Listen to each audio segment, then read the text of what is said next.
Yes, hello. Yes, class, am I audible?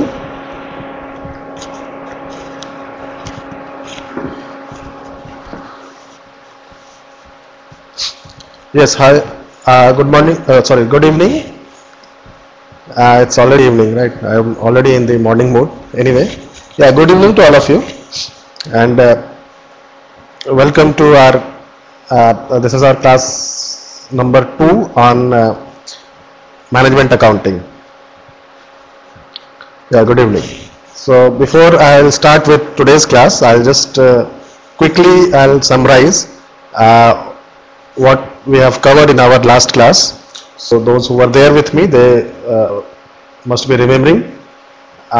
We started with the generalization and the classification of cost. Initially, we tried to understood what do we mean by cost, why the costing is so important for any company, and then because we have got different types of cost which may not be comparatively easy to calculate, may not be comparatively that much easy to obtain. Okay, so for that we have divided cost into different categories, and we saw one example where some costs were indirect in nature. So estimation of those kind of costs can become problem for a firm. So that is why special consideration were given to those costs which were indirect in nature. And if you remember, then the summation of indirect costs were also termed as overheads. Okay, we used one cost sheet where I had shown you what is prime cost, what is factory cost, what is cost of goods sold, and what is cost of sales. So there we saw that prime cost is addition of all the direct cost, right? And cost can be classified based on different parameters. So if you are classifying cost based on the elements, then cost can be divided into 3: labor, material, and expenses, right? And then further these costs can be classified into fixed as well as variable. Fixed costs are those costs which doesn't change, doesn't change with the unit of production. It's a one-time cost, whereas variable cost, it changes with the unit of productions, and most of the time the change is in same proportion. Okay, the slides are still uploading. Fine. So it's taking time. I think the slides are little heavy, so it's still uploading. Fine. Then we classified cost into direct and indirect. By direct we meant those costs which are directly or integral part of the finished good, whereas indirect costs were those costs which were not part of the finished good, or which were not the integral part of the finished good. Like for example, the raw material is a type of direct cost. The salary to supervisor or the wages to the employees could be an example of indirect cost. Then we saw other types of cost like sunk cost, opportunity cost, then classification based on other parameters like whether it can be controlled or it cannot be by managerial decision or not. So the initial discussion was based on this kind of classification. Then we moved to overhead analysis, where we learned what do we mean by overhead and why it is so important. Because overheads are, they include those costs which are indirect in nature, and sometimes they may not be easily traceable. So that is why we have got a separate chapter on the calculation of those type of costs. And if you remember, we have apportioned some common costs which are indirect in nature on some suitable basis, right? So we saw the suitable basis could be floor area, it could be number of units used, it could be number of people working there. Okay, so we identified some logic, and then we distributed cost on those logic. Okay, so in this manner we could complete initial 2 chapters of your study material in our very first class. Now today my aim is to complete next 2 chapters So from chapter 2 I am going directly jumping to chapter 5 as per your study material, which is on absorption costing and marginal costing along with break-even analysis, and then I try to cover unit 6 which is decision involving alternate choices. So these two chapters I am planning to complete today, chapter number 5 and chapter number 6. I think slides have become too heavy. Let me just reload this.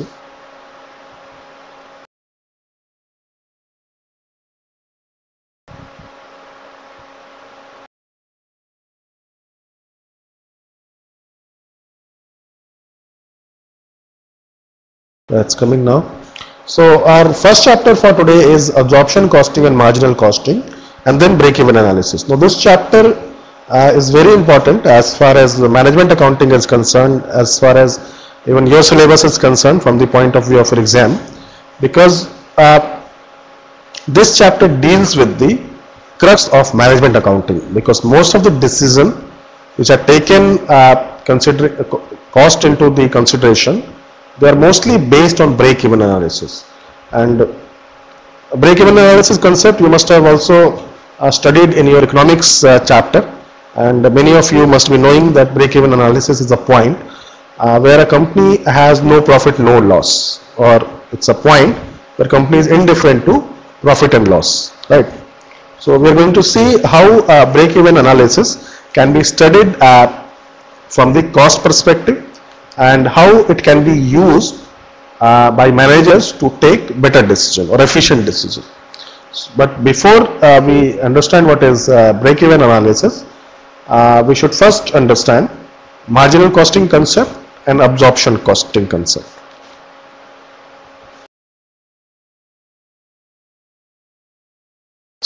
So first we will start with absorption costing and marginal costing.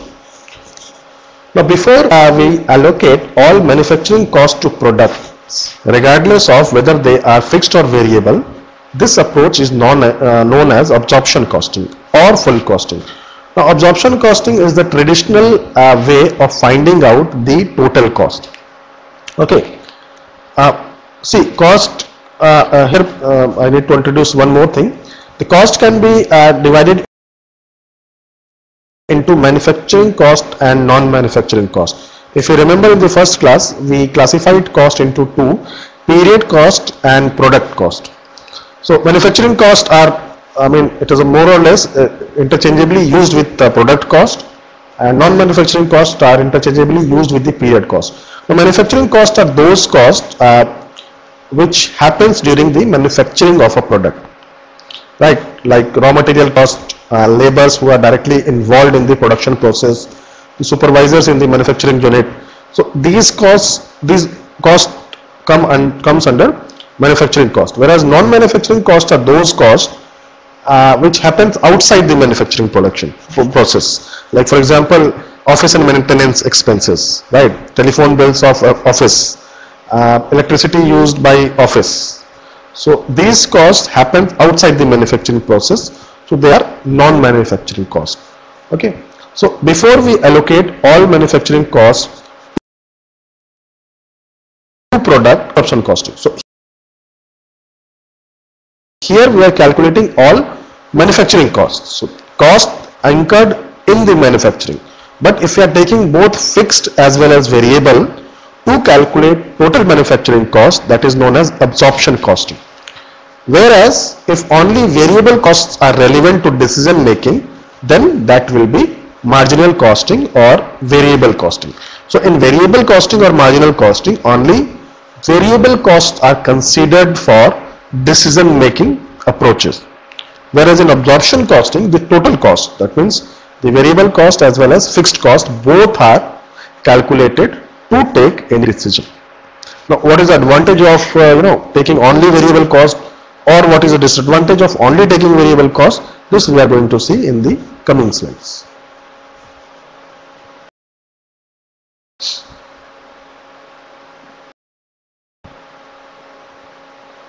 So definition first.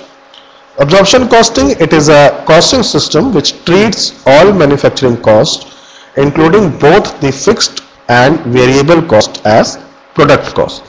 So whether it's a whether it's a fixed cost or variable cost, they will be considered as the total cost as far as the manufacturing cost is concerned.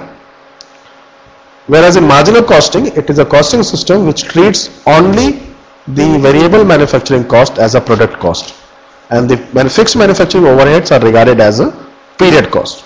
So you see, when you calculate gross profit, you keep or you subtract manufacturing cost from the sales. Okay, so in the calculation of gross profit, you use product cost or manufacturing cost.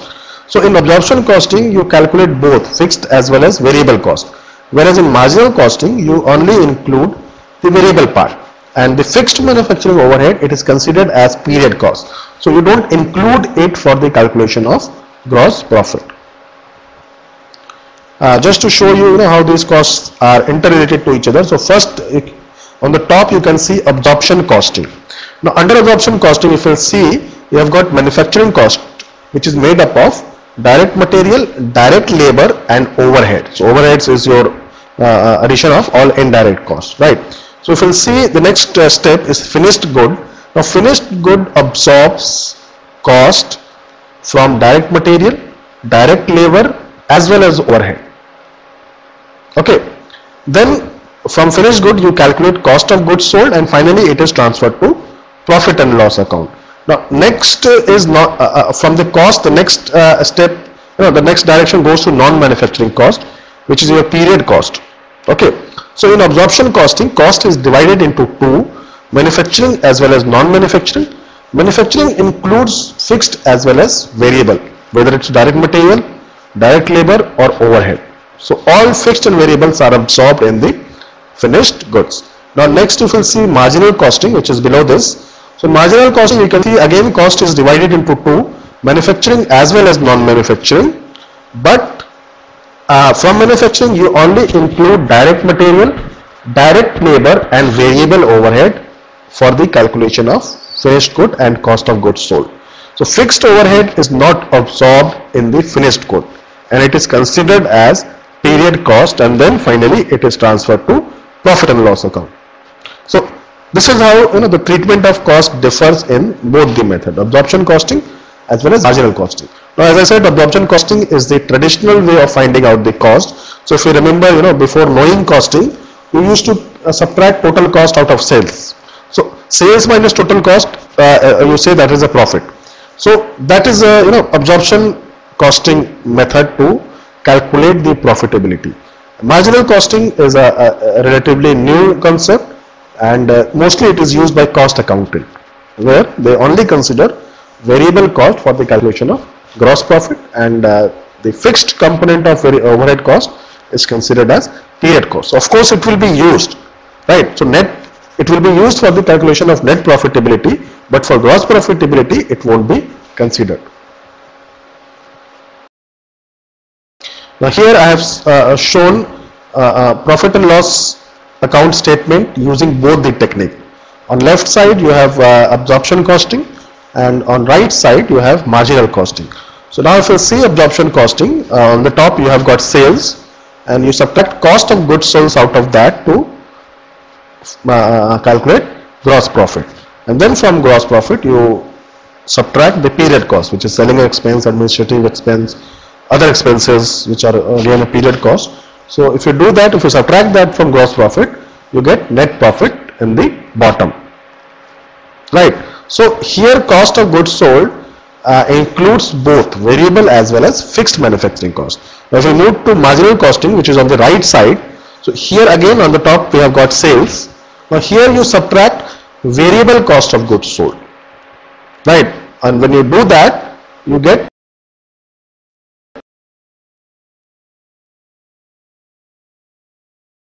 product manufacturing expenses, like for example variable selling expense, variable administrative expenses, other variable expenses. Then you calculate total contribution expenses. This is also known as contribution.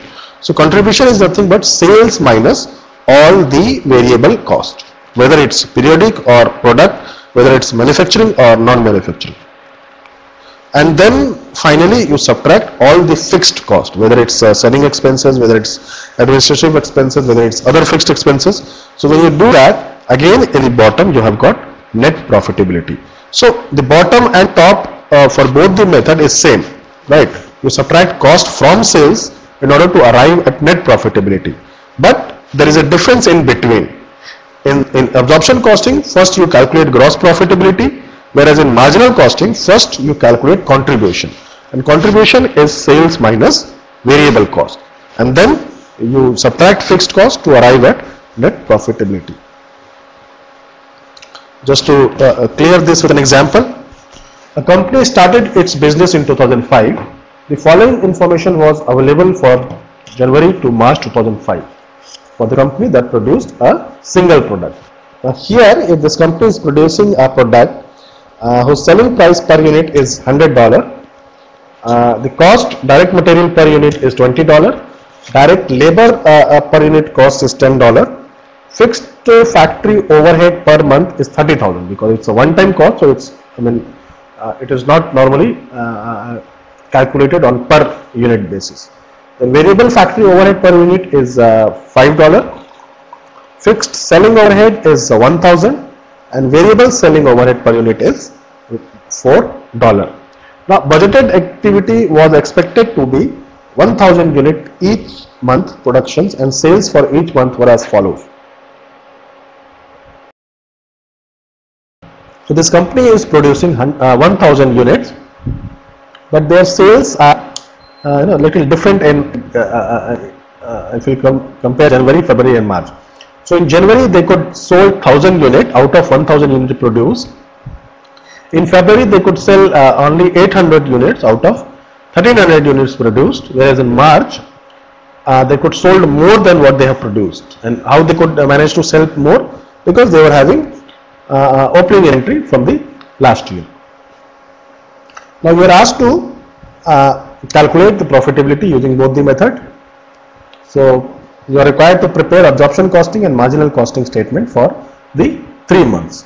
Now first you will see using marginal costing how the net profitability can be calculated. Now sales here is your 1,000 unit multiplied by $10, because if you will see your selling price per unit is $100 and number of units sold is 1,000 unit. So 1,000 multiplied by 100 will be your total sales. Then cost of goods sold is $65. Okay, and how it is $65? It's 65,000. So cost of goods sold here is 65,000. Now how this has been calculated with absorption costing?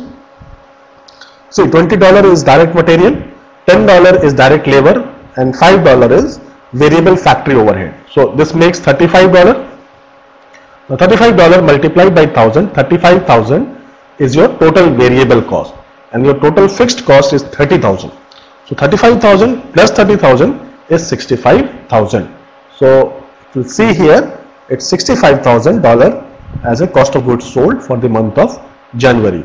Now gross profit can be calculated by subtracting cost of goods sold from sales. So 35,000 is your gross profit. Then finally you subtract the period cost, which is your fixed selling overhead, which is $1,000, and variable selling overhead, which is $4,000. So finally you are able to calculate net profitability, which is 30,000. So similarly this calculation can be done for the month of February as well as March. So you can see for February net profitability is $23,800, whereas for March it is $33,100. Now let us see if we use marginal costing, then how the same thing can be calculated. So as I said, sales will be same because $100 is your selling price, and for the month of January you could sell 1,000 units. So sales is 1 lakh. Now in marginal costing, first you subtract variable cost, and variable cost was $35 if you remember, 20 plus 10 plus 5. So that multiplied by 1,000 will be 35,000. So initially you have subtracted variable cost of goods sold, that gives you product contribution margin, which is 65,000. Then you have subtracted variable selling overhead. So even though selling overhead is a period cost, but here you have taken that before as compared to absorption costing.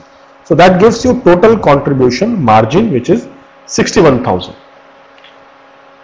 And from here you subtract all the fixed cost, whether it's manufacturing or non-manufacturing, because if you remember, in marginal costing, the fixed factory overheads are considered as non-manufacturing or period cost. So if you subtract fixed factory overhead and fixed selling overhead from total contribution, then that will give you net profit. So net profit for January, February and March. For January it is 30,000, for February it is 32,800, and for March it is 30,100. Now let us compare this with absorption costing. So if you see here, for January the net profitability is same, it's 30,000 for both the method, right? But if you see for February, using absorption costing, the net profitability is 23,800, whereas using marginal costing it is 32,800.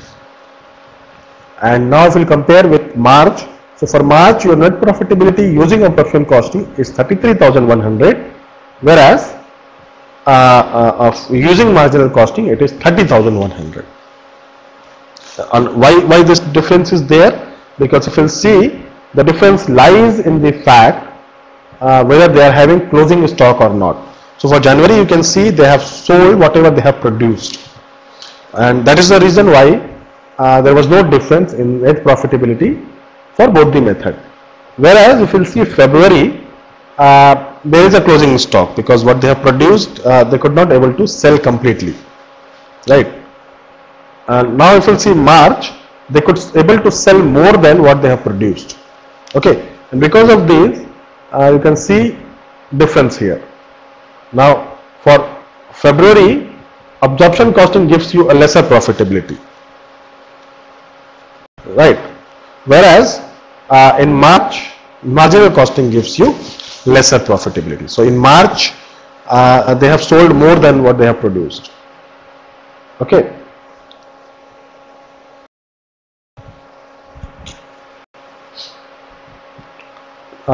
These are the working of the calculations.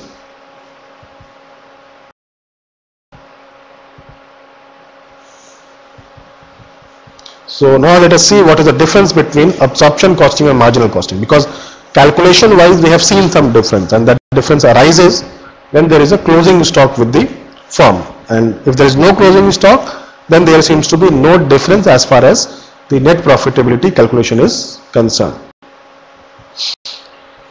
Now the difference in terms of treatment for fixed manufacturing overhead: under absorption costing, the fixed manufacturing overheads are treated as product costing. It is believed that products cannot be produced without the resources provided by fixed manufacturing overhead. Whereas in marginal costing, fixed manufacturing overheads are treated as period cost. It is believed that only the variable costs are relevant to decision making, and fixed manufacturing overheads will be incurred regardless there is a production or not. Now see, marginal costing, what they say is, they say fixed cost should not be that relevant for the calculation of for the calculation of the gross profit or here a contribution, because fixed cost doesn't change with the unit of production, right? So it will be there regardless whether there is a production or not, and that is why marginal costing argues that we should only consider variable cost, because that is the cost which is changing with the production.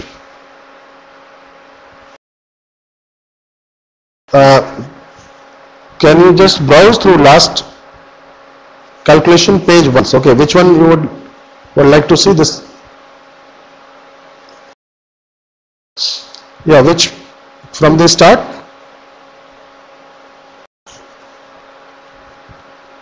Yeah, so this is the calculation done using absorption costing.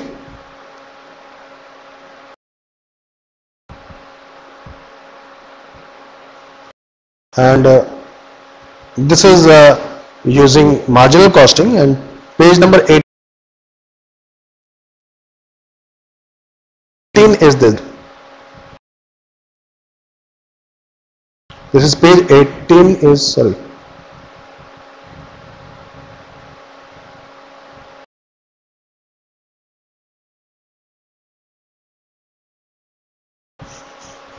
So this is how we have calculated the variable cost for marginal costing. So the direct material in the question, it was given $20, direct labor was $10, and variable factory overhead was $5.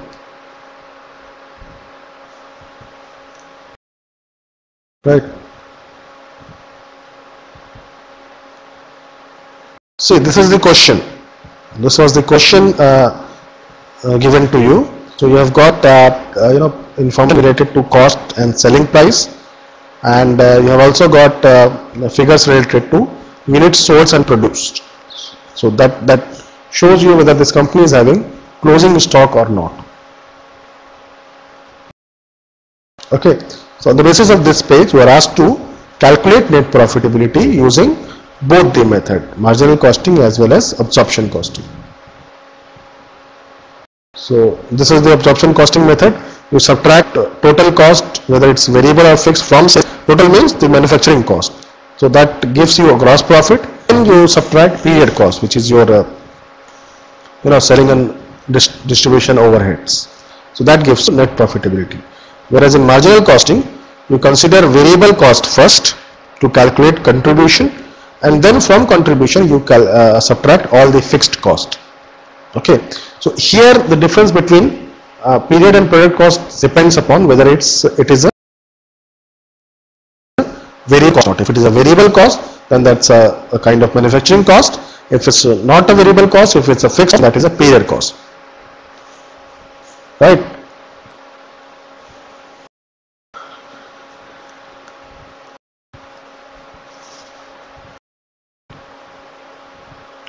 So the differences we were on just trying to read this. So yeah, so marginal cost is because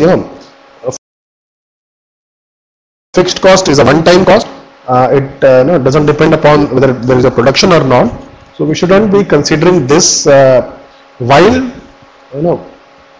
evaluating the decision on costing. So we should only be concentrating on the variable cost part. Now, as our question showed us, in absorption costing, high value of stock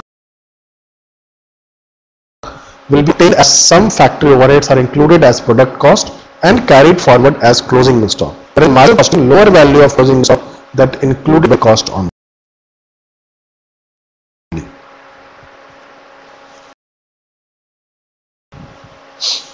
So production is equal to sales, as you have seen. Absorption costing profit will be equal to marginal cost. This profit is net profitability. If production is more than sales, the absorption cost profit will be more than marginal costing profit, as some factory overhead will be deferred as product cost under the absorption cost. When is less than sales, in that case, the calculation of net profitability using marginal costing will be more than absorption costing. So as the previously deferred factory overheads will be released and charged as costs of goods sold.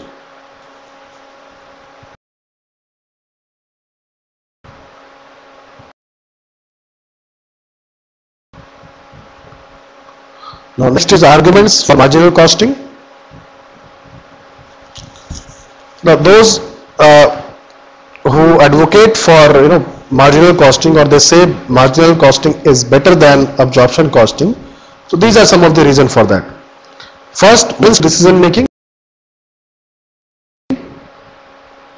because that only considers the costing. Second, avoidance of profit manipulation. Marginal cost avoid profit manipulation by adjusting the stock level.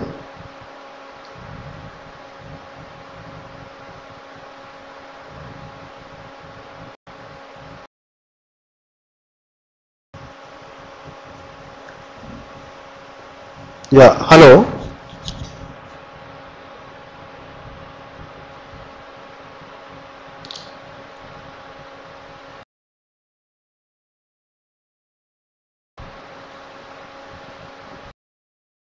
So slide 23, we have just started arguments for marginal costing, right?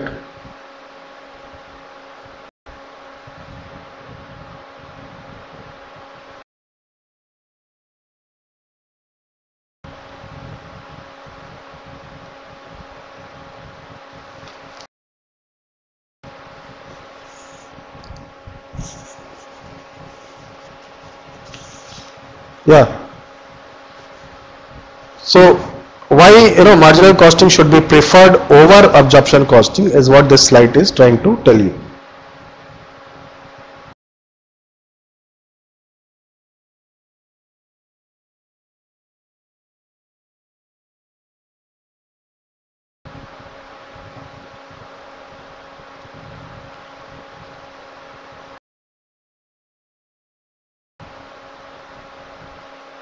Yes, hello.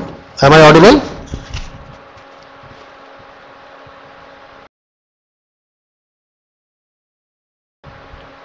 Yeah, is it? So I think some of getting are not able to hear me. So I think it is is my is there any problem with the voice?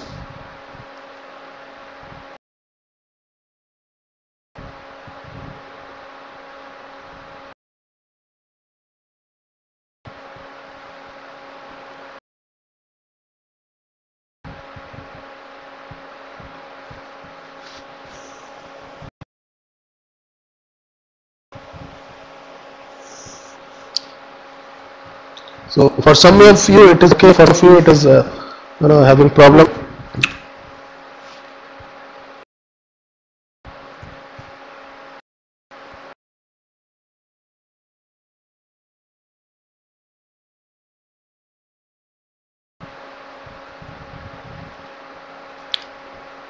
So see, if voice is okay for some of you, then you need to look at both the views, right? Yeah. So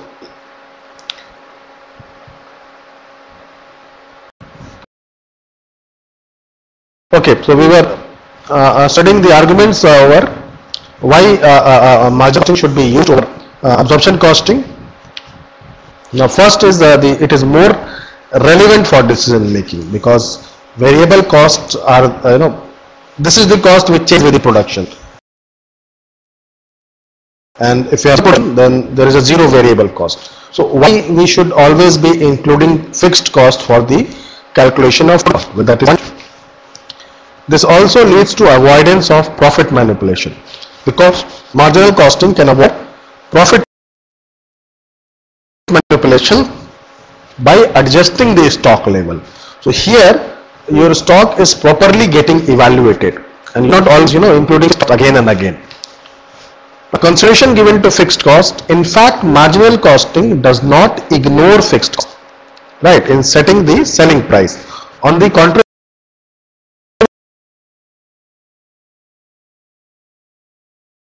it indicates whether fixed cost can be converted with the change in sales volume or not. So we'll see marginal costing is not ignoring fixed cost in any way. What they are doing is they are simply replacing it, right? So they are not including it for the calculation of contribution, but they are using it for the calculation of net profitability, and it is kept as a period cost in this calculation. So you will see its uses when we will be discussing the break-even analysis. So the uses of marginal costing will be more clear, and you will appreciate this kind of calculation more. Okay, so we were on this slide. So why marginal costing should be preferred over absorption costing? We have already discussed this.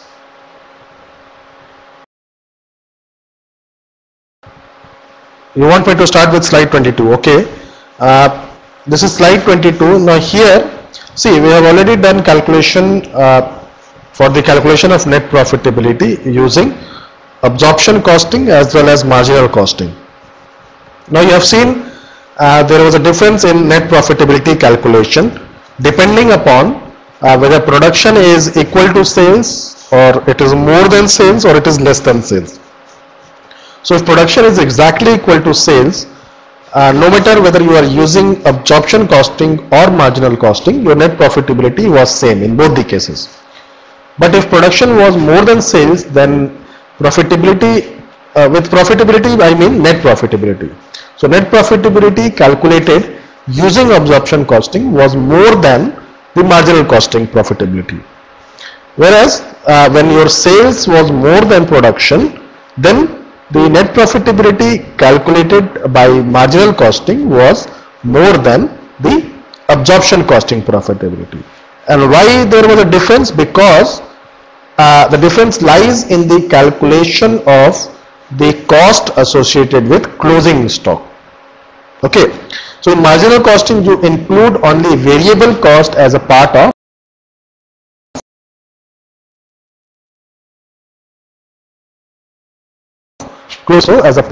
closing stock cost. How can sales be greater than production in real example when they have closing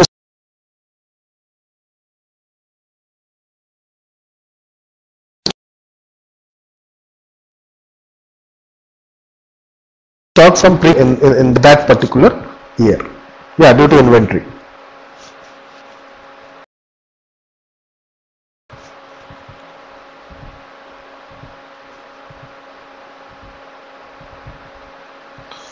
So now when we have understood what is a marginal costing, or how the calculation of net profitability can be done using marginal costing, our next step is to understand break